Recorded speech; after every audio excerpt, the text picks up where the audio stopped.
Bugun mamlakatimizda inson taqdiri e'tiborda. Jumladan, aholining keng qatlami uchun uy-joyga ega bo'lish imkoniyati yaratilgan bo'lib, bu o'z o'rnida xalqimizning turmush darajasini oshirish, aholi farovonligini ta'minlashga ham hissa qo'shyapti. Bu kabi keng loyihalar, tashabbuslar Jizzax viloyatida ham amalga oshirilyapti albatta. Va bu aynan Sharof Rashidov tumanidagi Oqtoshota massivi, shuningdek, Do'stlik tumani Chinobod mahallasi hududida qad rostlayotgan Yangi O'zbekiston massivi misolida yaqqol aks etayotganini aytib o'tishimiz joiz. Biz aynan bugungi ko'rsatuvimiz davomida ushbu mavzuga e'tibor qaratgan holda Jizzax viloyatining hududlarida aholini uy-joy bilan ta'minlash masalasida qanday ishlar amalga oshirilayotganligiga e'tibor qaratmoqchimiz. Va bu mavzu albatta sizni befarq qoldirmaydi degan umiddamiz. Sharof Rashidov tumani Oqtoshota mahalla fuqarolar yig'ini hududida qad rostlayotgan Yangi O'zbekiston massivida turar joylar, ijtimoiy soha obyektlari hamda savdo va xizmat ko'rsatish shoxobchalarini bunyod etish ishlari qizg'in davom etmoqda. Kelajakda 400 gektar yer maydonini qamrab olishi rejalashtirilgan yangi massivda istirohat bog'lari, ishbilarmonlik va biznes, madaniyat va san'at markazlari, shu bilan birgalikda savdo va ko'ngilochar markazlar, mehmonxonalar ham qurilib foydalanishga topshirilishi rejalashtirilgan bo'lib, natijada mazkur hududda istiqomat qiluvchi yuzlab yurtdoshlarimiz uchun yangi ish o'rinlari yaratilishiga ham erishiladi. Bu albatta ushbu hudud aholisining bandligini ta'minlash, ularning daromadini oshirishga ham xizmat qilishi shubhasiz. Mana bizning Sharof Rashidov tumani Oqtoshota mahallasi Yangi O'zbekiston massivi barpo etilgani bizning mahallamiz uchun juda katta foyda beryapti. Buning uchun muhtaram prezidentimizga minnatdorchilik bildiramiz. Bu yerda birinchi boshlab qurilishdan boshlab to hozirga kelgancha aholi qancha ishsiz aholimiz shu yerda ish bilan band bo'lib, o'ziga, oilasiga daromad olib keltiryapti. Mana endi hozir uy-joyga ehtiyoji bor yoshlarimiz ham o'sha yerdan subsidiyalar asosida uylar olinyapti. Mana hozir maktablar qurildi. 3 ta maktab bor, sport maktabi bor, bitta Al-Xorazmiy nomidagi yangi maktab ochildi. 6-maktab, bog'cha, poliklinikalar hammasiga o'sha o'zimizning fuqarolarimiz hamma ish qidirib yurgan barcha o'sha yerda ish bilan band ta'minlanib, oilasiga daromad olib kelyapti. Bu Yangi O'zbekiston massivimizning atrofida qurilayotgan yangi do'konlarga ham tadbirkorlarimiz o'zlarining tashabbusi bilan do'konlar ochib, o'sha yerga ishchilar olib, mahallamiz fuqarolari ish bilan band bo'lyapti. Yana bir tarafini bu yerda yangi yo'l qurildi. Yo'l oldi masalan shaharga 15 kilometrda boradigan bo'lsak, hozir 5 kilometr ham chiqmaydi. Shu turgan joyimizdan 5 kilometr shahar markaziga. Yana aholiga qulaylik. Bu yerdan turib shaharga borish ham muammo emas. Xalqimiz xursand. Shu o'rinda raqamlarga e'tibor qaratadigan bo'lsak, 2026-yilda viloyatda 4400 xonadonli 123 ta ko'p qavatli uy-joylar qurilishi rejalashtirilgan. Natijada yil yakuni bilan 17,5 ming nafar aholini uy-joy bilan ta'minlash ko'zda tutilgan. Bu borada aynan Oqtoshota mahallasida joylashgan Yangi O'zbekiston massivida ham ko'plab xonadonlarda qurilish ishlari yakunlanib, uylar o'z egalariga topshirilishi kutilmoqda. Biz Oqtoshota mahallasida yashovchi nuroniylar mana prezidentimiz tomonidan aholini yashash darajasini yaxshilash maqsadida uy-joy bilan ta'minlash bo'yicha olib borayotgan ishlaridan juda ham xursandmiz. Barpo qilingan mana shaharchamizda yashash uchun qulay sharoitlar yaratildi. Maktablar qurildi, bog'chalar qurildi, sport maydonchalari, sport maktablari qurildi. Bularning hammasi mana shu xalqimizni farovonligini oshirish maqsadida qilinayotgan ishlar. Buning uchun biz prezidentimizdan minnatdormiz. Bundan oldin ham juda bunday ko'p qavatli uylar, aholi yashash joylari qurilgan. Lekin u yerda maktablar bo'lmagan, bog'chalar bo'lmagan, poliklinikalar bo'lmagan. Anchagacha ular uzoq masofalarga, maktablarga qatnashga majbur bo'lishgan. Mana hozirda mana shu qurilish boshlanganidan demak mana shu aholiga qulaylikni ham o'ylab ularga ajoyib qulayliklar qilib beryapti. Hozir nafaqat bizning Oqtoshota mahallasida, ko'p joylarda, mana Uchtepa massivida, Do'stlik tumanlarida mana shunday shaharchalar barpo bo'lyapti. Buning hammasi elimizning, yurtimizning, vatanimizning ravnaqi bo'lib ko'zga tashlanyapti. Oqtoshota mahallasidagi bu joylar kechagina qiradirlardan iborat yaydoq hudud, huvillab yotgan dasht edi. Ayni paytga kelib, xalqimiz orzu qilgan, o'zida ko'plab bino va inshootlarni jamlagan mo'jaz shaharchaga aylandi. Bu massivdan xonadon xarid qilib, shinam uylarda istiqomat qilayotgan yurtdoshlarimiz yaratilgan sharoitlardan mamnunlar. Ko'chib kelganimizga 1,5 yil bo'ldi. Zardor tumanidan ko'chib kelganmiz. Sharoitlari yaxshi. Suv, gaz, elektr energiya hammasi yaxshi. Bolalarga bog'cha, maktab, hammasi bitta joyda, yaqin. Poliklinika ochildi yaqinda. Xizmat ko'rsatishlar hammasi yaxshi. Bu yerga ko'chib kelmasidan oldin dala juda katta joyda, dalada qurilgan deb o'ylardik. Uncha odam kelmagan deb o'ylardik. Keldik, mana ko'rdik, yaxshi. Yosh oilalar kelib yashash uchun hamma imkoniyatlar bor. Bemalol kelib yashasalar bo'ladi hamma. Shu imkoniyatlarni yaratib bergan davlatimiz rahbariga katta rahmat aytamiz. Do'stlik tumani Chinobod mahallasida ham Yangi O'zbekiston massivini barpo etish ishlari jadal sur'atlarda davom etyapti. 11,5 gektar maydonda kelajakda 50 ta ko'p qavatli uylar, 5 qavatli ko'p qavatli uylar qad rostlaydi va barcha muhandislik kommunikatsiya tarmoqlari shu bilan birgalikda savdo va xizmat ko'rsatish obyektlari va eng muhimi mana bunday zamonaviy piyodalar yo'laklari, avtomobil yo'llari ham barpo etilib, ushbu hududda istiqomat qilishni rejalashtirgan aholi uchun barcha qulayliklar, barcha infratuzilma yaratilishi ko'zda tutilgan. Bu albatta Do'stlik tumani aholisi uchun juda katta imkoniyat, sharoit deyishimiz mumkin. Mahalla ahli bilan suhbatlashib, ushbu hududda yaratilgan sharoitlar ularni qay darajada qoniqtiryapti, fikr mulohazalarini e'tiboringizga taqdim etishga harakat qilamiz.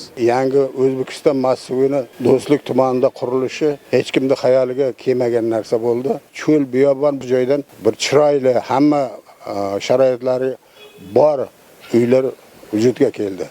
Yana bu yerda issiq suv deysizmi, gaz deysizmi, xullas hamma narsa, do'konlar, bolalar bog'chalari qurib bitildi. Xullas hamma sharoit shu yerda yashaydigan xalq uchun yaratib berildi. Mana shunday O'zbekiston mas'ullari paydo bo'lishda prezidentimizning katta hissalari bor. U kishining tashabbuslari bilan mana shu Do'stlik tumanida ham barcha ishlar qurilish sohasida jadal olib borilmoqda.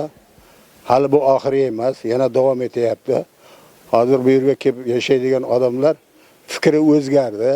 Ya'ni eski davrda qurilgan 2 qavatli uylardan yer bilan osmoncha farqi bor. Mana shu qurilayotgan uylarda atrofi asfaltlar yotqizilgan.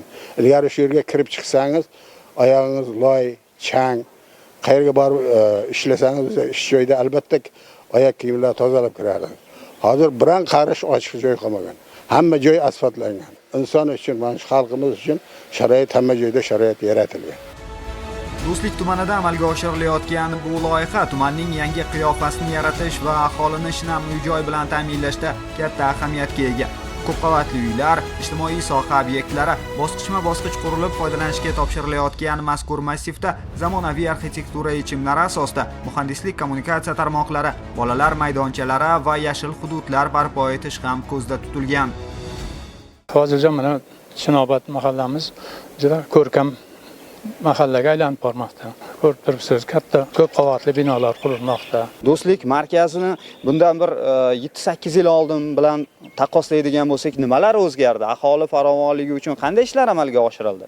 Aholi farovonligi uchun mana yangi bozorlar qurildi. Mana yangi imoratlar, mana shu hammasi shu xalqimiz uchun, elimiz uchun. Boramiz desa, mana maktab, bolalar bog'chasi qurilgan. Juda shinam magazinlar qurilgan, bozorlar qurilgan. Yaxshi hamma narsa bor. To'kin sochin. Mana shunga bosh bo'lib turgan prezidentimizga juda katta rahmat. Ko'rkam qiyofadagi uylar, xavfsizlik masalasi yechimi, bularning barchasi xonadonlarda istiqomat qilayotgan yurtdoshlarimizning farovon turmushini ta'minlash yo'lida muhayyo etilgan. Bir paytlar xo'jayinim ham uy olishga niyat qildik. Mana shu uylarni bolalarimizga olib berdik. Mana ikkomiz qo'shla qarib shu yerda bolalar bilan o'tiribmiz. Uyning sharoitlari yaxshi, gaz bor, svet bor, issiq suv bor, sovuq suv bor. Mana bog'chamiz ham yaqin. Bog'chaga olib boraman, olib kelaman. Mana bozorimiz yaqin, maktabimiz yaqin. Bog'chamiz mana 500 o'rinli qilib berdi. Yoriga yana qurdi uyini. Yaxshi, hamma sharoitlar yaxshi. Basat qismi bazat qoplangan. Tovush kelmaydi. Boya qishning kuni issiq, yozning kuni salqin, yaxshi. Bu yerlarni o'yinga qilyapti. Mana uylarni mana yana davom etyapti qurilib. Prezidentimizga rahmat. Mana shu uylarni qurib berganiga rahmat. Hamma minnatdor, xursand.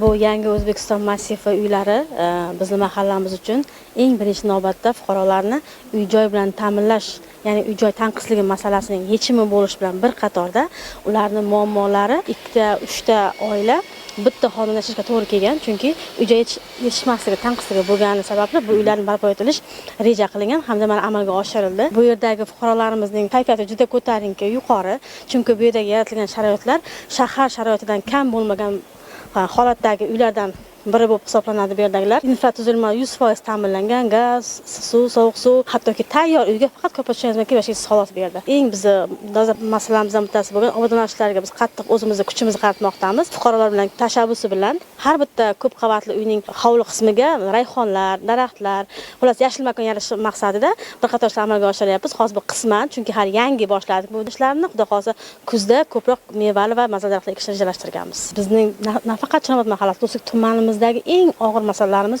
suv masalasi, yo'l masalasi, kanalizatsiya masalasi bo'lgan. Juda ham og'ir masala bo'lgan. Buni yechimini topishni iloji bo'lmagan. Biz bo'lmaydi deb o'ylaganmiz. U davrda biz orzu qilishni bilganmiz, lekin amalga oshishiga ishonmaganmiz. Hozir ko'ryapsiz, har bitta uyda, har bitta xonadonda suv deymizmi, issiq suv, sovuq suv deymizmi, mana yo'llarimizni ko'ryapsiz. Kanalizatsiya tizimimiz 100% hozir ishlayapti, ta'minlangan. Umuman muammo qolmagan. Faqat bizda aytadiki, xalqimiz yashab bersak bo'ldi. Mana shu loyihaning tashabbuskori bo'lgan muhtaram prezidentimizga mahallamiz nomidan o'z minnatdorchiligimni bildirib qolaman. Hozirda 15 dan ortiq 5 qavatli turar joy binolari qurilib foydalanishga topshirilgan. Bu yerda aholi istiqomat qilyapti. Biz ular bilan suhbatlashdik, fikrlar bilan sizni tanishtirdik va endi yana bir jihatga e'tibor qaratmoqchimizki, aynan bugungi kunda Yangi O'zbekiston massivlarida, jumladan Do'stlik tumanida bunyod etilayotgan turar joylarda qurilish mahsulotlari barchasi aynan mamlakatimizda ishlab chiqarilgan. Shu bilan birgalikda bugungi kunda butun dunyo e'tirof etayotgan yaxshi bir tajriba deyishimiz mumkin. Bazalt qoplamalar bilan qoplash jarayoni ham aynan ushbu hududda amalga oshirilyapti. Aholini o'zlari bilan suhbatlashdik, xonadonlarga kirdik, sharoitlarni o'rgandik. Haqiqatan ham mana yoz faslining bir issiq kunlari bo'lishiga qaramasdan xonadonlarda ancha salqinlik. 30-40% gacha energiya tejamkorlikka erishilyapti ekan. Bu ham albatta aholiga sharoit yaratish bilan birgalikda cho'ntakka ham yaxshigina bir tejamkorlik, o'sha daromadni ushlab qolishning bir imkoniyati deyishimiz mumkin. Ta'kidlash joizki, Jizzax viloyatining har bir hududida, shu jumladan Do'stlik tumanida ijtimoiy soha obyektlari, turar joylar, savdo va xizmat ko'rsatish maskanlarini barpo etishda rivojlanish yo'nalishiga qarab hududlarning bosh rejalari ishlab chiqilgan. Bunda sanoat, xizmat ko'rsatish va aholi maskanlarini belgilash, yo'llar va infratuzilma tarmoqlarini taqsimlash ko'zda tutilgan. Shu bilan birga har bir barpo etilayotgan bino va inshootlarda nogironligi bo'lgan shaxslar uchun ham zamon talablari asosida qulayliklar yaratish borasida amaliy ishlar olib borilmoqda. Do'stlik tumani Chinobod mahallasidagi Yangi O'zbekiston massividamiz va bu yerdagi qurilish jarayonlari bilan tanishuvda o'ziga xos bir jihat e'tiborimizni tortdi. Ya'ni mana bunday o'ziga xos maxsus pandus. Bu pandus nimada yordam beradi? Ya'ni bugungi kunda aholi murojaatlari asosida Do'stlik tumanida demak ko'p qavatli uylarni bunyod etishda nogironligi bo'lgan shaxslarga ham alohida e'tibor berilgan holda ularga birinchi qavatdan asosan uy-joylar qurilishi, xonadonlar ajratilishiga e'tibor qaratilgan va aynan ularni demak o'z xonadonlariga bemalol chiqib olishlarida ortiqcha o'sha shaxslarning ovoragarchilikni oldini olish maqsadida mana bunday ajoyib bir texnologiyaga qo'l urilgan va bu demak texnologiyaning foydasi shundan iborat bo'ladi.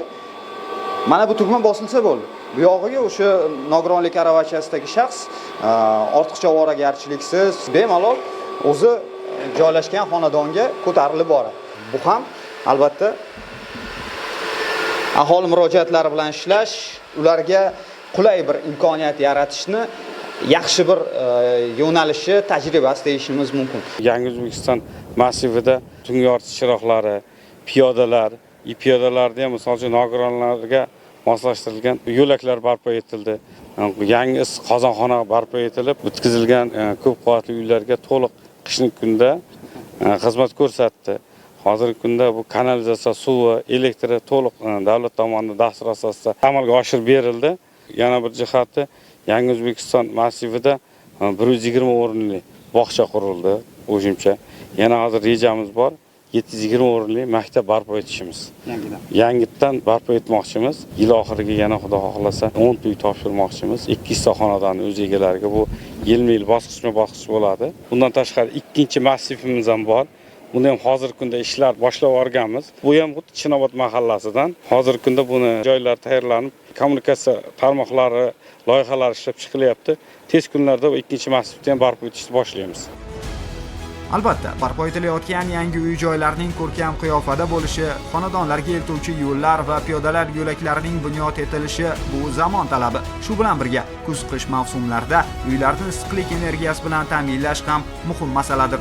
Chinobodda barpo etilayotgan yangi O'zbekiston massivida bu masalaga ham alohida e'tibor qaratilgan.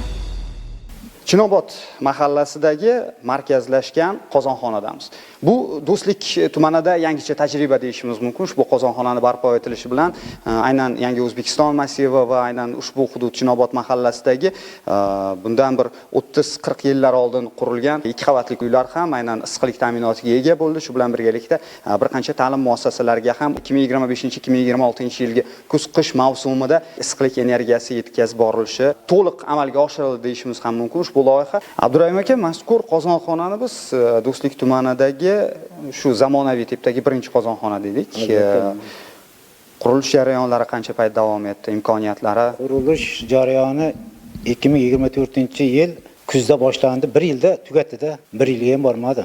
Ishlatib bizga topshirdi. Tashkilotlarda, mana uylarda isitdi. Haqiqatan mana tashkilotlar degan bo'lganda 2 ta maktab, 2-umumta'lim maktab, 14-umumta'lim maktabi, 3-son bolalar bog'chasini isitdi. Bundan tashqari 80-yillarda qurilgan 5 ta ilk qavatli uylarga issiqlik berdi.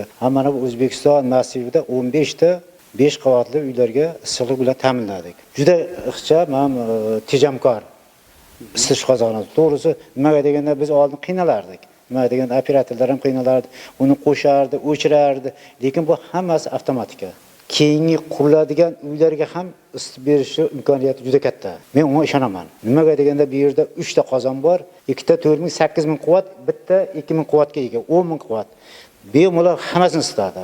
Men unga ishonaman. Mamlakatimizda aholining uy-joyga bo'lgan talabini qondirish maqsadida yangi O'zbekiston massivlarini barpo etish dasturi keng miqyosda davom ettirilmoqda. Bu massivlar ilg'or shaharsozlik yechimlari asosida bunyod etilib, ko'rkamligi, tartibliligi va obodligi bilan hududlar qiyofasini ham tubdan o'zgartirib yuborayotganligi ayni haqiqat. Jizzax viloyatida ham mazkur o'ziga xos loyiha asosida yuzlab ko'p qavatli turar joylar bunyod etilishi barobarida ijtimoiy, madaniy va infratuzilma obyektlari ham qurilayotgani aholi farovonligini ta'minlashda muhim ahamiyat kasb etmoqda.